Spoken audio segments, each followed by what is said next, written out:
លុបដាប់នោះព្រះមហាបរោះទ្រង់ត្រាស់ទៅមានឧថាធម្មតាពោធិសត្វដែលមានបរមី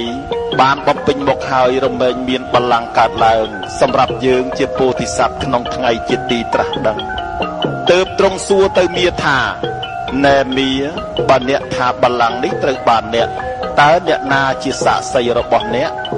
មាក៏លើកដៃទៅពួកមាទាំងអស់ហើយពោលថាពលសេដានមាទាំងឡាយនេះជាសាក្សីរបស់យើង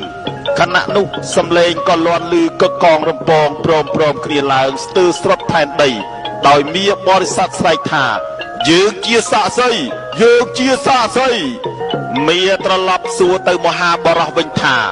ណែសិទ្ធត្ថៈអ្នកណាជាសាក្សីរបស់អ្នកព្រះមហាបរោះត្រាស់តបថាណែមាសាក្សីរបស់អ្នកសុទ្ធសឹងតែមានចេតនាទាំងអស់ឯក្នុងទីនេះបុគ្គលណាមួយប្រកបដោយចេតនាឈ្មោះថាជាសាក្សីរបស់យើងមិនមានសោះឡើយមានតែមហាទានដែលយើងបានបរិច្ចាគក្នុងកាលដែលយើងកើតជាស្ដេចប្រវេស្សន្តរនោះឯងជាសាក្សីរបស់យើងទើបព្រះអង្គបញ្ចេញព្រះហស្ថស្ដាំពីក្នុងជីវរចង្អុលទៅផែនដីថាណែមហាប្រតិពីអ្នកឯងជាសាក្សីឬមិនមែនជាសាក្សីទេក្នុងកាលដែលយើងបានបរិច្ចាគមហាទានក្នុងជាតិជាស្ដេចវេស្សន្តរនោះ